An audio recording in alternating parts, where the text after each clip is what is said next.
नमस्ते, नमस्कार, आदाब, सत श्री अकाल। आप सभी का स्वागत है इतिहास विषय के सर्वश्रेष्ठ YouTube channel the end classes में। हम संपूर्ण आधुनिक भारत का एमसीक्यू फॉर्मेट में द एंड करने वाले हैं। बहुत ही महत्वपूर्ण सीरीज है। पिछले कई सारे वीडियो आ चुके हैं जिसमें कुछ गैप के बाद हम इसको फिर से फिनिश करते हैं, समाप्त करते हैं। प्राचीन भारत हम इसी तरह 400 प्रश्नों के साथ समाप्त कर चुके हैं। पहला प्रश्न हमारे सामने है, origin of nationality in south Asia पुस्तक के लेखक है। पहली बार चैनल पे आए तो सब्सक्राइब करना बिल्कुल ना भूलें, साथ ही में बेल आइकन दबा दें ताकि आप इतिहास विषय के एकदम किंग बन सके। चलिए पहले प्रश्न पे आते हैं। Origin of nationality in south Asia पुस्तक के लेखक है। तो origin of nationality in south Asia पुस्तक जो है उसके लेखक है आपको C.A. बेली। इन्होंने 1998 में इस पुस्तक को लिखा था। बड़ा ही महत्वपूर्ण प्रश्न है, याद रखिएगा, हमेशा पूछता है। नील दर्पण का अंग्रेजी अनुवाद करने वाले माइकल मधुसूदन दत्त किस भाषा के प्रसिद्ध कवि थे? तो नील दर्पण ये दीनबंधु मित्र ने सितंबर 1860 ईस्वी में अपना बंगला नाटक नील दर्पण प्रकाशित करवाया, जिसमें नील्हों के साथ अत्याचारों को दिखाया गया था। तो इसी नील दर्पण का अंग्रेजी अनुवाद किसने किया? माइकल मधुसूदन दत्त ने। तो ये भी एक प्रश्न हो गया। अब ये किस भाषा के प्रसिद्ध कवि थे? तो ये बंगाली भाषा के प्रसिद्ध कवि थे। नेक्स्ट क्वेश्चन, निम्नलिखित किन प्रेस पत्रिकाओं ने नील के किसानों की मांगों को उठाया था? तो नीलहा किसानों की मांग को उठाने का काम किया था आपको हिंदू पेट्रियट और सोम प्रकाश, दोनों ने। साथ ही साथ ब्रिटिश इंडियन एसोसिएशन ने भी इनकी मांगों का समर्थन किया था। अगले प्रश्न की ओर बढ़ते हैं। एग्रेरियन, ये एग्रेगियन है, ये थोड़ा सा इसको एग्रेरियन समझिए। एग्रेरियन लीग की स्थापना कब हुई थी? तो आपको बताएं कि पबना जिले के यूसुफशाही परगने में 1873 ईस्वी में एग्रेरियन लीग की स्थापना हुई। किसान को ये ज़मींदार लगातार 12 साल तक कोई भूखंड नहीं देते थे, क्योंकि अगर 12 साल तक काम कर लेते तो 1859 में एक लगान कानून 10 बना था, जिसके तहत उनको वो भूमि उनके संरक्षण में आ जाती। अतः यह आंदोलन मुख्यतः संपन्न किसानों ने चलाया, पर कमज़ोर किसानों को भी फायदा हुआ। तो एग्रेरियन लीग की स्थापना कब हुई? 1873 ईस्वी में। जमींदारों द्वारा की जाने वाली गैर कानूनी वसूलियाँ कहलाती थी। जमींदार जो गैर कानूनी वसूली करते थे वो क्या कहलाता था? तो वो कहलाता था आपका अबवाब। ठीक है, अब हम बढ़ते हैं अगले प्रश्न की ओर। कूका विद्रोह कब हुआ था? तो पंजाब में सिखों के शुद्धिकरण के प्रयासों में एक विद्रोह हुआ था 1872 ईस्वी में, कूका। ठीक है, यानी कि सिखों को शुद्ध करना, यानी कि उनके धर्म में जो कुरीतियाँ आ गई उनको दूर करना और सिख धर्म को पुनः प्रतिष्ठित करना। अगला सवाल है हमारा 62 नंबर कि डिसुम क्या था? तो डिसुम के बारे में जानने से पहले थोड़ा बिरसा मुंडा के बारे में जान लीजिए, जिन्होंने कहा, जो कि एक आदिवासियों के नेता थे, उन्होंने स्वर्णकाल या सतयुग की और उन पर टूटे कलयुग की बातें की कि जब मुंडा देश अर्थात डिसुम पर, मुंडा देश को उन्होंने क्या माना? बिरसा मुंडा ने डिसुम। ठीक है, तो डिसुम पर राक्षस राजा रावण की पत्नी महारानी मंदोदरी राज कर रहे थे। यह संभवतः महारानी विक्टोरिया के राज का रूपक थी। इनका उद्देश्य क्या था कि भाई बाहरी तत्वों जो उनके यहाँ घुस आए थे आदिवासी क्षेत्र में, डीकुओ, उनको ये लोग डीकू बोलते थे, उनको बाहर करना। और छोटा नागपुर जो कि पहले बिहार में था, वर्तमान में झारखंड में है, यहाँ ये 2 साल तक आंदोलन चला। 1899-1900 में मुंडा उलगुलन। इनके आंदोलन का उद्देश्य केवल डीको को भगाना नहीं, बल्कि अपने समस्त शस्त्रों को नष्ट करना और अंग्रेजों को भी भगाना था। तो डिसुम क्या था? मुंडा देश था। पहली बार भारत में वन विभाग कब स्थापित हुआ? थोड़ा सा जान लीजिए कि भारत में विशाल वन क्षेत्र की ओर अंग्रेजों का पहली बार ध्यान 1806 ईस्वी में गया। उसका प्रमुख कारण शाही नौसेना के लिए जहाज़ों के निर्माण के लिए आवश्यक लकड़ी की मांग थी। उसके बाद 19वीं सेंचुरी के मध्य में जब 1850 के बाद रेल लाइनें बिछाई जाने लगी, उसके लिए स्लीपरों की भारी मांग पैदा हुई, जिसके फलस्वरूप वनों का संरक्षण उपनिवेशी राजसत्ता के लिए बड़ी चिंता का विषय बन गया। 1864 में एक वन विभाग स्थापित हुआ और फिर 1865 में एक सरकारी वन कानून पारित किया गया। 1878 में भारतीय वन कानून में इसे और भी कठोर बनाया गया। तो कब स्थापित हुआ? 1864 ईस्वी में। अब हम बढ़ते हैं अगले प्रश्न की ओर। रंपा विद्रोह कब हुआ था? ये जो आदिवासी और किसान विद्रोह है, हमेशा आपसे पूछते हैं, तो हमेशा जेहन में रखिए। ये जो रंपा विद्रोह था ये कब हुआ था? 1879 ईस्वी में। नेक्स्ट क्वेश्चन, निम्नलिखित संस्थाओं का स्थापना वर्ष के साथ मिलान कीजिए। ये इसमें थोड़ा संशोधन कीजिए, 1752 के बदला इसको 1852 कर लीजिए। तो पहला है कि ये क्या है कि मद्रास नेटिव एसोसिएशन। तो मद्रास नेटिव एसोसिएशन कब स्थापित हुआ था? तो मद्रास नेटिव एसोसिएशन स्थापित हुआ था आपका 1852 ईस्वी में। लैंड होल्डर सोसाइटी 1838 ईस्वी में। फिर आगे है बॉम्बे एसोसिएशन। तो बॉम्बे एसोसिएशन जो स्थापित हुआ था वो आपको स्थापित हुआ था, बॉम्बे एसोसिएशन ये स्थापित हुआ था आपका 1852 ईस्वी में। ठीक है, यानी कि बॉम्बे एसोसिएशन 1852, इसको हमने कहा था 1800 कर लीजिए, तो 1852 ईस्वी में। तो बॉम्बे एसोसिएशन कब? 1852 में। मद्रास नेटिव एसोसिएशन कब? 1852 में। लैंड होल्डर सोसाइटी 1838 में। और ब्रिटिश इंडियन एसोसिएशन था ये 1851 में स्थापित हो गया। तो बॉम्बे और ब्रिटिश इंडियन एसोसिएशन में फंसिएगा नहीं, बॉम्बे एसोसिएशन 52 में है और ब्रिटिश इंडियन एसोसिएशन 1851 में ही है। चलिए नेक्स्ट क्वेश्चन। और एक और बात जान लीजिए कि 1862 ईस्वी में मद्रास नेटिव एसोसिएशन की समाप्ति हो गई। 1862 में, 52 में स्थापित, 62 में ख़त्म। लेक्स लोकी एक्ट कब पारित हुआ? देखिए ये एक्ट क्या था कि जो हिंदू धर्म बदल के ईसाई ग्रहण करते थे तो उनको पहले पिताजी की संपत्ति में अधिकार नहीं मिलता था, और बाद में क्या अंग्रेजों ने नियम बना दिया 1850 ईस्वी में लेक्स लोकी एक्ट कि भाई तुम ईसाई धर्म ग्रहण करोगे फिर भी तुमको पिता की संपत्ति में अधिकार मिल सकता है। तो इसका हिंदुओं ने काफ़ी बड़ा विरोध किया क्योंकि एक साजिश थी धर्म बदलने की। कुख्यात इल्बर्ट बिल कब पारित हुआ?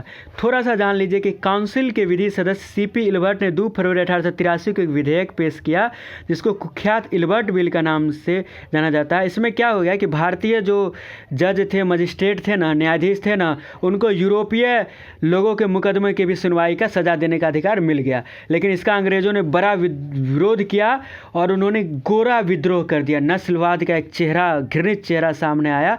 अंततः रिपन को फैसला पलटना पड़ा 1884 ईस्वी में। तो ये कब पारित हुआ था? 2 फरवरी 1883 को। आर्म्स एक्ट किस वायसराय के समय पारित हुआ था? तो आर्म्स एक्ट पारित हुआ था 1876 में। वायसराय बन के आए थे भाई लॉर्ड लीटन साहब। थोड़ा सा डिटेल इनके बारे में जान लीजिए कि इन्हीं के समय 1878 में आर्म्स एक्ट पारित हुआ, जिसमें क्या हुआ, हथियार रखने के लिए, आग्नेय अस्त्रों के लिए पूरे भारत में एक लाइसेंस की व्यवस्था शुरू की गई। लेकिन आश्चर्य आपको लगेगा कि अंग्रेज़ों को इससे छूट थी भाई, वो कोई भी हथियार रख सकते थे। तो ये जो भेदभाव हुआ इसका बड़ा विरोध हुआ। और 1880 में जब लिबरल पार्टी की विजय हुई तो भारतवासी बड़ा खुश हुए। लीटन को त्यागपत्र देना पड़ा और लॉर्ड रिपन जो कि एक उदारवादी था वायसराय बन के आया। इसी लॉर्ड लीटन ने 1878 में वर्नाक्युलर प्रेस एक्ट लाया था और 1882 में रिपन ने उसको भी रद्द कर दिया। Next question. बंगाल काश्तकारी विधेयक कब पारित हुआ? आपको बताया कि बंगाल टेनेंसी बिल इसी को कहते हैं। इससे किसानों के काश्तकारी अधिकारों को सुरक्षा प्रदान करने और जमींदारों के मनमाने ढंग से लगान बढ़ाने के अधिकार पर सीमा लगाने का प्रस्ताव दिया। वह आधिकारिक बहुमत के कारण यह पारित भी हो गया। तो कब पारित हुआ बंगाल काश्तकारी? 1885 ईस्वी में। चलिए अब हम बढ़ते हैं अगले प्रश्न की ओर। सेफ्टी बल्ब का सिद्धांत ह्यूम की जीवनी से आरंभ हुआ। सेफ्टी बल्ब का सिद्धांत बड़ा ही प्रसिद्ध है, हमेशा आपके इतिहास विषय के इंटरव्यू में पूछता है। सेफ्टी बल्ब का सिद्धांत ह्यूम की जीवनी से शुरू हुआ क्योंकि ह्यूम की जीवनी के जो रचयिता थे विलियम वेडरबर्न, उन्होंने इस सिद्धांत को पहली बार लाया। तो यह रचना कब प्रकाशित हुई थी ह्यूम की जीवनी? तो ये हमारा सवाल है। तो थोड़ा सा जान लीजिए कि विलियम वेडरबर्न एक भूतपूर्व सिविल अधिकारी थे जिन्होंने 1878 में लिखा कि ह्यूम की जीवनी लिखी और 1878 में उन्होंने कहा कि रिपोर्टों के वो 7 संस्करण देखे थे जिनसे उनको पता चला था कि निचले वर्ण असंतोष से उबल रहे थे और ब्रिटिश सरकार को शक्ति के बल पर पलटने का षड्यंत्र कर रहे थे। वे चिंतित हो उठे और लॉर्ड डफरिन से मिले और उन्होंने शिक्षित भारतवासियों का एक संगठन बनाने का निर्णय लिया। यानी कि ये लोग कुछ भी विद्रोह करेंगे तो ये कांग्रेस हमको सब कुछ बता देगा, पहले से ही हमको पता चल जाएगा। ठीक है, तो ये सेफ्टी बल्ब का सिद्धांत था। तो ये जो 7 रिपोर्ट वाली बात बाद में बिल्कुल गलत साबित हुई। तो यह सिद्धांत 1950 में गलत साबित हो गया जब लंदन के किसी अभिलेखागार में वो खुफिया रिपोर्ट जो वेडरबर्न बोल रहा था 7 संस्करण वाला, ये ह्यूम देखा था, ऐसा कुछ भी नहीं मिला। तो ये 1950 में खुद ब खुद खारिज हो गया। तो यह रचना कब प्रकाशित हुई थी ह्यूम की जीवनी? यह प्रकाशित हुई थी 1913 में। किस प्रसिद्ध इतिहासकार का कथन है कि सेफ्टी बल्ब के सिद्धांत को उन्हीं महात्माओं को सौंप देना चाहिए जिनसे संभवतः उनका आरंभ हुआ था? एकदम कूड़ा कचरा इसको मानते हैं। तो ये जो फेंकने की बात करते हैं, ये बात करते हैं हमारे बिपिन चंद्र महोदय, बड़े प्रसिद्ध इतिहासकार, आधुनिक भारत के इतिहास, इनकी जरूर पढ़िएगा। सुरेंद्र नाथ बनर्जी निम्नलिखित में से किससे जुड़े हुए थे, ये हमारा अगला प्रश्न है। तो आपको बताए, पहला जो हमारा विकल्प है इंडियन एसोसिएशन, तो 26 जुलाई 1876 में इसकी स्थापना की थी। 26 जुलाई 1876 को इसकी स्थापना की थी, यही सुरेंद्र नाथ बनर्जी ने, इनसे भी जुड़े थे। और बंगाली पत्रिका का भी इन्होंने संपादन किया था। यहाँ पर दोनों इसका उत्तर हो जाएगा।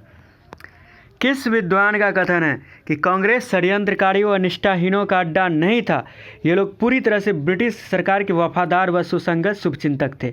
यानी कि ये लोग बोलते हैं कि कांग्रेस ऐसा षड्यंत्रकारी या निष्ठाहीन नहीं था अंग्रेजों के प्रति, ये लोग ब्रिटिश सरकार के वफादार थे। तो ये कथन जो है, ये कथन है आपका WC बनर्जी का, बिपिन चंद्र बनर्जी का। शुरुआत में यही मानना था कि कांग्रेस जो है सो ये ब्रिटिश सरकार के वफादार है, क्योंकि शुरुआत में अगर ये आगे बढ़ते, इसका कुछ विरोध करते ज़्यादा, तो शुरुआत में ही कांग्रेस को दबा दिया जाता अंग्रेज़ों द्वारा। किस भारतीय विद्वान का कथन है, अगर एक महान अंग्रेज कांग्रेस का संस्थापक नहीं होता तो अधिकारीगण तुरंत ही आंदोलन को कुचलने का कोई तरीका निकाल लेते। समझ गए। देखिए नेक्स्ट क्वेश्चन इसी से आ गया है, यानी कि अगर अंग्रेज़ों ने कांग्रेस की स्थापना नहीं की होती तो अंग्रेज खुद ही इसको तुरंत दबा देते। तो ये जो विचार ग्रहण है, ये विचार है आपके गोपाल कृष्ण गोखले साहब का। नेक्स्ट क्वेश्चन, किस विद्वान ने कांग्रेस के वार्षिक सम्मेलन को 3 दिन का तमाशा कहा था, 3 दिवसीय तमाशा कहा था? तो आप लोग जानते भी होंगे और ये बराबर पूछता है। तो ये जो कहा था, ये अश्विनी कुमार दत्त ने कहा था कि भाई ये 3 दिन का तमाशा चलता है। किस विद्वान ने ड्रेन थ्योरी यानी दोहन का सिद्धांत के तहत बतलाया था कि भारत से सालाना 3 करोड़ पाउंड का दोहन हो रहा है? सोचिए उस समय में 3 करोड़ पाउंड का सालाना दोहन कितनी बड़ी बात हो गई। तो ये किस विद्वान ने कहा था? तो ये कहा था, आपको आश्चर्य लगेगा, विलियम डिग्बी ने। ठीक है।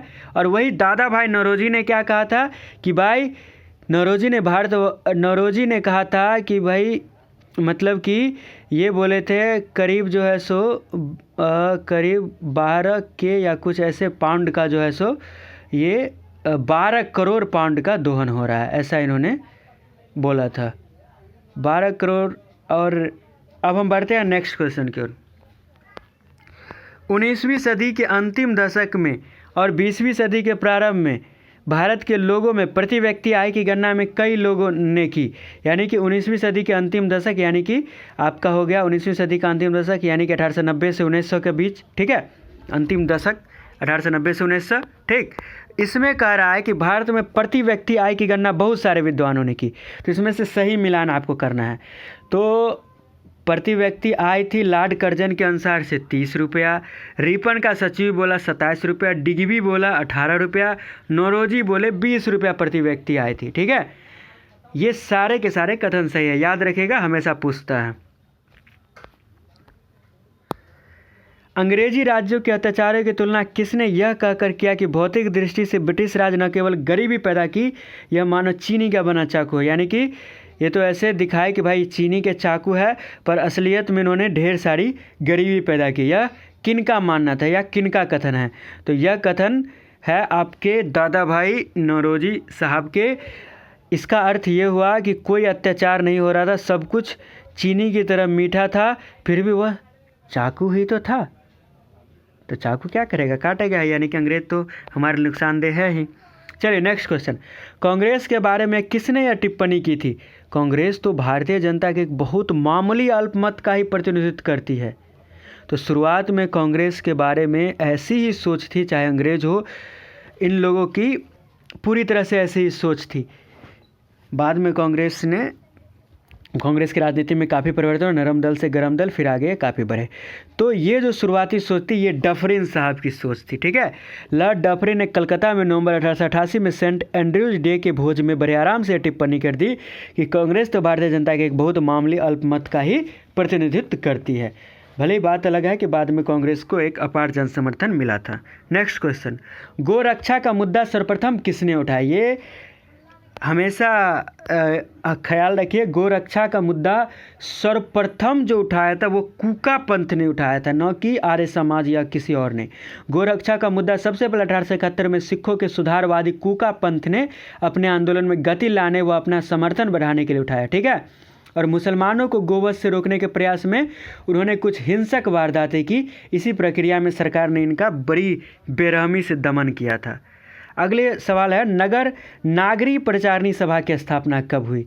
थोड़ा सा जान लीजिए कि 1900 में पश्चिमोत्तर प्रांत व अवध सरकार ने एक प्रस्ताव में नागरी को उर्दू के बराबर आधिकारिक दर्जा दे दिया और इसी तरह उर्दू भाषा वालों ने अपने बचाव के लिए अंजुमन तरक्की उर्दू की स्थापना की। क्या हुआ कि शुरुआत में मुस्लिम काल में उर्दू की ही पूरी चलती थी, बाद में भी अंग्रेज़ शुरुआत में आए तो उर्दू भाषा सरकारी भाषा थी, तो इसलिए नागरी यानी कि नागरी लिपि यानी कि देवनागरी यानी कि हिंदी भाषा को आगे बढ़ाने के लिए ढेर सारे प्रयास हुए। तो इसी में नागरी प्रचारणी सभा की स्थापना हुई थी 1893 ईस्वी में, और 1900 में उर्दू के बराबर नागरी को दर्जा दे दिया गया था। ठीक है, तिलक ने शिवाजी त्यौहार कब प्रारंभ किया? ये हमारा अगला सवाल है। तो आपको बताएं, इसका उद्देश्य जो था शिवाजी त्यौहार का तिलक के द्वारा आरंभ करने का, कि शिवाजी महाराज के राज्यारोहण का उत्सव मनाना था, जिन्होंने हिंदू के रूप में हमारे आत्मसम्मान को बल पहुंचाया और हमारे धर्म को विशेष दिशा में मोड़ा। हालांकि उन दिनों बम्बई की सरकार ने इसे ब्रिटिश राज के लिए खतरा नहीं माना, लेकिन इन्हीं प्रतीकों के बदौलत जिस तरह से बहुसंख्यक जनता, देश की बहुसंख्यक जनता हिंदू थी, उनको गोलबंद किया गया और अंग्रेज़ों के खिलाफ उनको आसानी से ये ले पाए।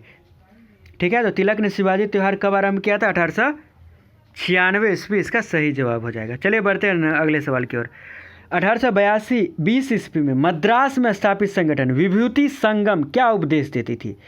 विभूति संगम को एक और नाम है सेक्रेड एसेस सोसाइटी। तो ये जो इनका उपदेश था कि भाई जो लोग ईसाई में धर्म में चले गए हैं, ठीक है, वो हिंदू फिर से बन जाए। ठीक है, ये इनका उद्देश्य था। इंपॉर्टेंट प्रश्न है, याद रखिएगा। पहली बार सिंह सभा का जन्म कब हुआ, कहाँ हुआ? सिंह सभा क्या थी? इनका उद्देश्य था तत् खालसा अर्थात शुद्ध सिख की छवि को फिर से उभारना, यानी सिख धर्म में जो बुराइयां आ गई थी उन सब को दूर करके सिख धर्म को फिर से पवित्र बनाया। कुछ ईसाई मिशनरी सिखों को धर्मांतरण कर रही थी, उसे रोकना भी इनका उद्देश्य था। 1880 से 1900 के बीच 115 सिंह सभाओं की स्थापना हुई। इन्होंने गुरुमुखी लिपि व पंजाबी भाषा को सिख पहचान का प्रतीक बताया। तो पहली सिंह सभा का जन्म 1873 में अमृतसर में हुआ, दूसरी का जन्म 1879 में लाहौर में हुआ, और 1880 से 1900 के बीच ऐसी 115 सिंह सभाओं का जन्म हुआ। अगला प्रश्न, अमृत बाजार पत्रिका के संपादक थे? तो सबसे पहला विकल्प है सुरेंद्रनाथ बनर्जी। तो ये किसके संपादक थे? बंगाली के संपादक थे। ठीक, अगला विकल्प है मोतीलाल घोष। ये संपादक थे आपको अमृत बाजार पत्रिका के थे। ठीक है, तो इस तरह से हमने 30 महत्वपूर्ण प्रश्नों का अध्ययन किया। आपको हम बता दें कि हमारे चैनल पे अगर आप पहली बार आए तो चैनल को सब्सक्राइब करना बिल्कुल ना भूलें। पूरे प्राचीन भारत को हम एमसीक्यू फॉर्मेट में अध्ययन कर चुके हैं। पूरे 400 प्रश्न ऐसे प्रश्न हैं जो कि आपके किसी भी इतिहास संबंधी एग्जाम में आप बेस्ट करिएगा, वहाँ जाके देखिए, पूरे एक्सप्लेनेशन के साथ अवेलेबल है। आधुनिक भारत को भी जल्दी हम 4-5 दिनों के अंदर समाप्त कर देंगे। चैनल पर पहली बार आए तो चैनल सब्सक्राइब करना बिल्कुल ना भूलें, साथ ही में बेल आइकन दबा दें, और अतिरिक्त इतिहास विषय के वीडियो देखने के लिए हमारे चैनल की प्लेलिस्ट में ज़रूर जाए और आपका जो एग्ज़ाम है उसमें पूरी तरह से एकदम अपना परचम लहराए और आपका जो सपना है उसको पूरा करें। मिलते हैं आपसे अगले वीडियो में। घरों में रहे, सुरक्षित रहे, खुद का ख्याल रखें। धन्यवाद।